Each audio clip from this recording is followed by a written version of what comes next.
سر میرا سوال یہ ہے کہ آپ نے بڑی ڈیٹیل سے ایکسپلین کیا ہے کہ رسول اللہ کے سال کے بعد حضرت ابوبکر خلیفہ بنائے گئے، اور پاک فدا کا واقعہ بھی بڑا ڈیٹیل سے ایکسپلین کیا ہے، اس میں حضرت علی کا کردار کیا تھا وہ بھی ایکسپلین کیا ہے۔ سر ایک چیز ہے جو شاید موضوع بحث نہیں آئی، وہ حضرت فاطمہ کا جو کردار ہے۔ ہم تو یہ سنتے ہیں کہ حضرت فاطمہ جو ہیں اپنے وصال تک بھی حضرت ابوبکر صدیق سے ناراض نہیں، اور ایون کہ جب اس دنیا سے وصال ہوا ان کا تو رات کے وقت ان کا جنازہ پڑھا گیا، اب تک بھی ایون کہ ہمیں یہ نہیں پتہ چلتا کہ ان کی قبر مبارک کہاں پہ ہے، وہ کہتے ہیں نشان نہیں ملتا۔ تو اس بارے میں سر آپ بتا دیجیے گا، جزاک اللہ۔ میرے بھائی، کسی چیز کے بارے میں اختلاف ہو جانا یہ انسان کا خاصہ ہے، وہ ابو بکر صدیق ہوں، وہ عمر ہوں، وہ کوئی بڑے سے بڑی شخصیت ہو، بلکہ یہ تو انسان ہے ہماری طرح۔ ان انسانوں میں سے جن کو پیغمبر بنایا جاتا ہے وہ اللہ کا انتخاب ہوتے ہیں، ان سے بھی بعض اوقات اختلاف ہو جاتا ہے۔ چنانچہ رسالت مآب صلی اللہ علیہ وسلم سے بھی صحابہ کو بعض موقعوں پر اختلاف ہوا۔ اس طرح کا اختلاف یہ ہو سکتا ہے کہ وقتی طور پر کچھ ناراضی بھی پیدا کر دے۔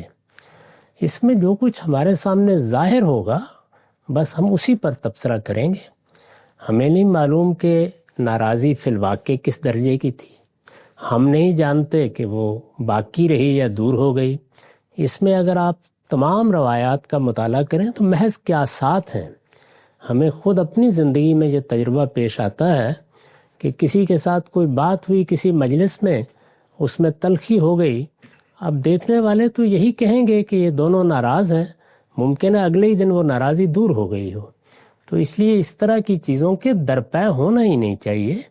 اگر کوئی ایسی چیز ہے جس کا فیصلہ ہونا باقی رہ گیا ہے تو دونوں اللہ احکم الحاکمین کی عدالت میں پیش ہو جائیں گے، وہاں فیصلہ ہو جائے گا۔ جس مسئلے کے بارے میں اختلاف ہوا ہے اس میں اختلاف ہو سکتا تھا، ممکن تھا، وہ ایک خالص علمی مسئلہ ہے، اور علمی مسائل میں اختلاف کو ختم کیا نہیں جا سکتا۔ ایک شخص ایک زاویے سے چیز کو دیکھ رہا ہوتا ہے، دوسرا دوسرے زاویے سے دیکھ رہا ہوتا ہے۔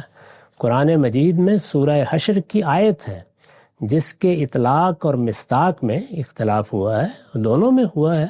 اس میں سیدنا صدیق نے اپنی دلیل پیش کی ہے، اور وہ دلیل ہم پرکھ سکتے ہیں۔ یعنی علمی اختلافات میں یہ خوبی ہوتی ہے کہ ان کی تحقیق کی جا سکتی ہے۔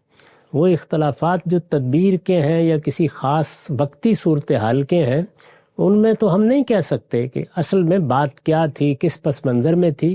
اس اختلاف کے لیے قرآن مجید کی آیت موجود ہے، اس میں آپ غور کر کے دیکھ لیں۔ میں نے اس کی وضاحت اپنی کتابوں میں کی ہے، قرآن مجید کی تفسیر میں بھی کی ہے، اور دوسری جگہوں پر بھی کی ہے۔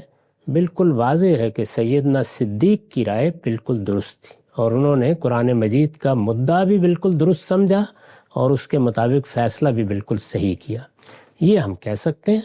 اب رہ گئی یہ بات کہ سیدہ اس فیصلے پر مطمئن ہوئیں، نہیں ہوئیں، ناراض رہیں، تو اس کے بارے میں قیاس آرائی سے اجتناب کرنا چاہیے۔